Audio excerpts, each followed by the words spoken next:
Could your way be the best way forward for the Red Sox? It's hot take time, folks.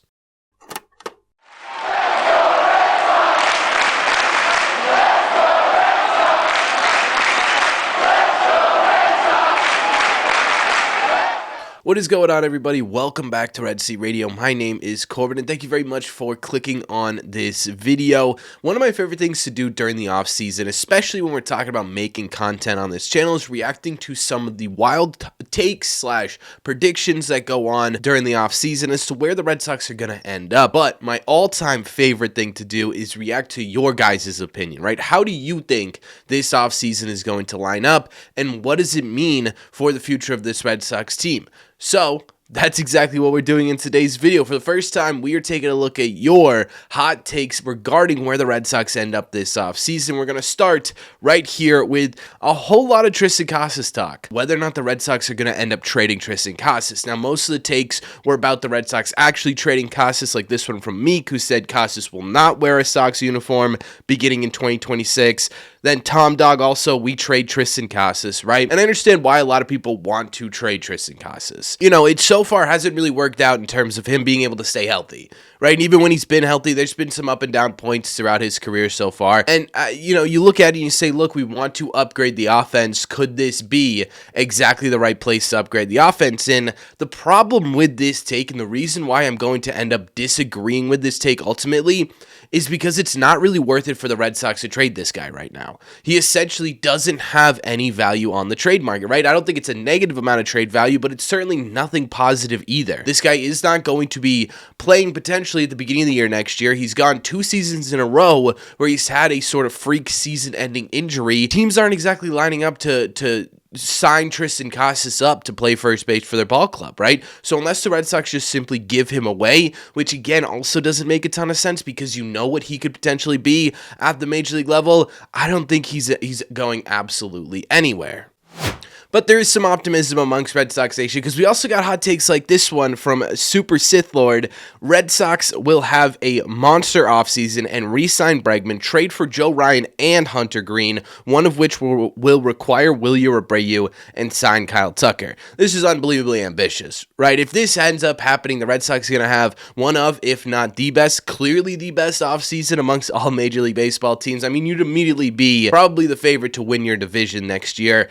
I don't see this happening. I don't see the Red Sox trading for both Joe Ryan and Hunter Green, right? Either one of these guys is going to require the top of the top in your farm system and really the top of the top on your team as well, right? You're going to, at some point this offseason, most likely sacrifice one of your big name guys or big talent guys to go and get a starting pitcher. I would be shocked, kind of horrified too, actually, if the Red Sox ended up doing that twice. As much fun as this would be, I gotta ultimately disagree with it. We got Diane Derp, who said, my hottest take is that they won't do enough the offseason to help make this team better in terms of picking up new players. I feel like this is kind of a common one, right? Because it's so unbelievably easy to say, yeah, I'm going to be disappointed, right? Because if you don't set yourself up to be disappointed, you're always never going to actually be disappointed. Does that make sense? No, it probably doesn't. I am a little bit sick right now, so my head is all over the place. But you understand what I'm saying, right? If you never expect greatness, you're always going to be okay with the Red Sox failing. So for me, I actually disagree with this, right? I think the Red Sox are going to be aggressive, and I think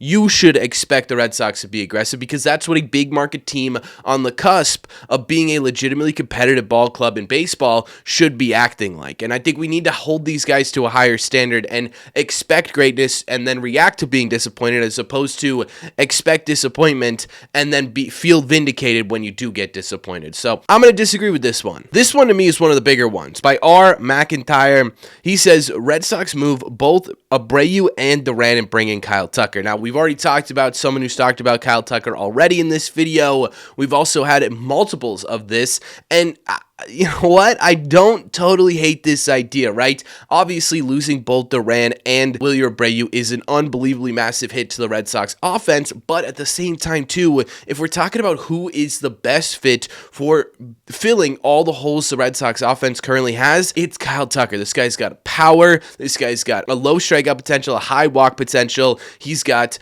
our RBI potential, right? And he hits with runners in scoring position. I mean, literally every single thing the Red Sox Sox said, look, we need to improve upon, Kyle Tucker is able to do that, right? So if you could find a way to fit Kyle Tucker in this outfield, I am okay giving up both Duran and Wilyer Abreu, especially because that most likely means that you're going to be getting a starting pitcher on the trade market anyways, which is, in my opinion, where the better players are. Plus, an outfield of Roman Anthony, Ceddanne Rafaela, and Kyle Tucker.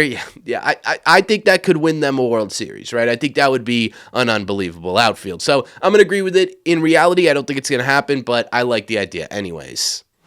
For Bobby here, he says, hot take is Red Sox trade Rafaela in a deal for a top starting pitcher. He's got the most value on the outfield, and I don't think Abreu's value is very high. This is a little bit of a loaded one, right? Because we're going to start with the Rafaela being traded for a starting pitcher. I got to be honest with you, I think the Red Sox really like Rafaela's defense in center field. I mean, it really does separate them from a lot of other teams. We've talked about it already this offseason, how the Red Sox have one of the best defensive outfielders in the entire sport, right? The goal is to get better defensively. Well, if you can sit there and say, look, as long as we got Ceddanne in the outfield, we're probably pretty okay, you're in a really good spot. I think they really like Ceddanne Rafaela and want to hold on to him. But then we get into the second part of this year, is that he's got the most value in the outfield. Objectively, that's not true, right? I think everyone kind of agrees that Duran is probably the highest value guy, and then it's probably Wilyer Abreu, because he's saying, I don't think Abreu's value is very high. I think that's kind of relative. Right, I think we can all sit here and agree that, the Red Sox aren't going to be able to put up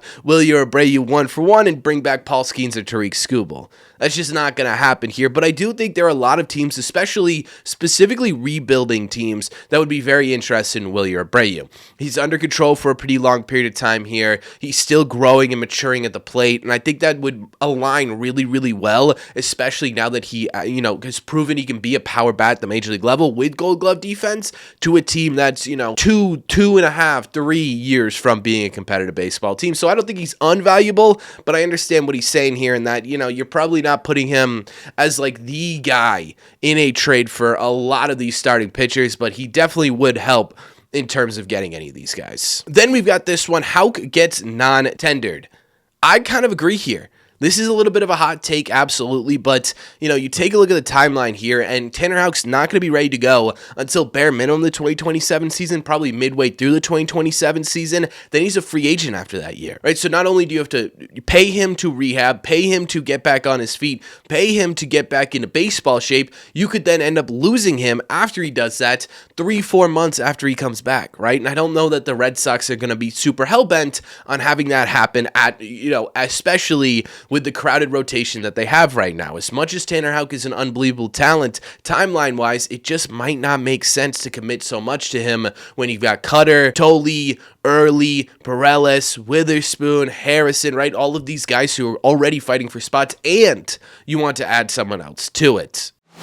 Finally, the last couple here that we're going to be going through, one of the ones that I've seen all the time, and I think this is a big focus for Red Sox fans, obviously, right now, is whether or not Alex Bregman stays. A lot of people were saying their hot takes were he was going to stay. Our friends were Not Another Red Sox podcast, and many others were saying that they don't believe Alex Bregman comes back. And you know what? Honestly, I could agree or disagree with either one of those. I think it's kind of a toss-up right now as to whether or not the Red Sox retain this guy. Personally, I think the Red Sox lean towards yes, they're going to retain him, but I also don't think the Red Sox are going to be unbelievably aggressive in bringing him back, right? If the Tigers or whoever gets really desperate and wants Alex Bregman and offers him a sort of blow you out of the water type contract, I don't think the Red Sox are going to be sitting there saying, you know what, we are going to match it. But I do think within reason here, the Red Sox are going to try their best to bring Alex Bregman back, because I do think, you take a look at his bat profile this year, you take a look at what he did defensively, and obviously everything he did off the field for this team as well, it would be worth it to have this guy in a Red Sox uniform while these other cornerstone type players the Red Sox are trying to develop here make their way up to the big league level. We've got our friend Sammy James from the Play Tessie podcast. He said it would be a mistake for the Red Sox not to add another leverage bullpen arm, preferably a left-handed pitcher to mix in with Slayton and Whitlock leading into Chapman. I don't totally disagree. My problem is that there's not a huge amount of incredibly high leverage, specifically left-handed relievers available on the open market right now, and it feels like you're going to have to really invest in one of those guys. With the Red Sox and their sort of tepidation, is that the right word, in terms of spending up towards the second or even the third luxury tax threshold in Major League Baseball right now, could mean that we got to figure out how to allocate these resources correctly, right? If you've got Chapman, you've got Whitlock and Slayton, could you create a high leverage arm out of a Kyle Harrison or out of a Peyton Tolley for a year, or even a Conley Early out of a year until there's a spot in the rotation? And would that be a bit more beneficial for the Red Sox, potentially even long term here, than it would be to go out and sign a left-handed guy? But I agree, right? The Red Sox should have another left-handed high leverage arm in there. It's just going to sort of depend, in my opinion, on what the rest of the budget's going to look like. And finally, the last one we're talking about today is from Mike. He said this: we're going to ignore the Bregman stuff because we've already talked about it. Sox acquire Arenado, Herrera, and Sonny Gray in a blockbuster deal. They trade Duran and Abreu for Tatis. That's a couple of different things here and would absolutely be wild. I think in order to get Arenado, Herrera, and Sonny Gray, you're probably going to need to throw in either Willie Abreu or Jarren Duran to make that happen. I would imagine Willie Abreu is much more appealing to a rebuilding St. Louis Cardinals than Jarren Duran actually is. But if you could get a third baseman, Herrera, who's a little bit of a first baseman, Sonny Gray, who's whatever, right? I think you'd end up eating that contract a bit. And Tatis, yeah, I think you got to do it every single time, but I absolutely do not see this one happening. I don't see the Padres trading Tatis. I mean, we've had unheard rumblings over the past few seasons now that they could be looking to move him, and they never do. And it's because of how talented he is and how much he means to San Diego. So I don't think that he's going to end up anywhere, but it is a very fun hypothetical to think about. Overall, what I will say for the first sort of hot take section of this 2026 offseason is that you guys are relatively optimistic about where the Red Sox can end up going, right? Over the past couple of years, the hot takes have been, they're not going to sign anybody, or, the hot takes have been, John Henry needs to sell the team, and that's sort of the line of thinking that Red Sox fans have had. But I think a lot of you guys are sitting there saying, I don't know, I think the Red Sox are going to invest this offseason. Hopefully they prove us right, and it's nice to finally have some optimism in Red Sox Nation, at least a little bit, right? But that's just my opinion, so let me know in the comment section down below, what do you think? Did you agree or disagree with any of these hot takes? And what is your hot take about the 2026 Boston Red Sox? Let me know all your thoughts in the comments. As always, if you made it to the end of this video, do me a favor, make sure you guys have hit that subscribe button if you haven't already. If you're new here, we talk Red Sox content almost every single day. Also, make sure you guys have hit the like button on this video as well. Just simply helps out. It's the best way to let me know you're enjoying it. Thank you all very much for clicking on this one, and I will see you in the red seats.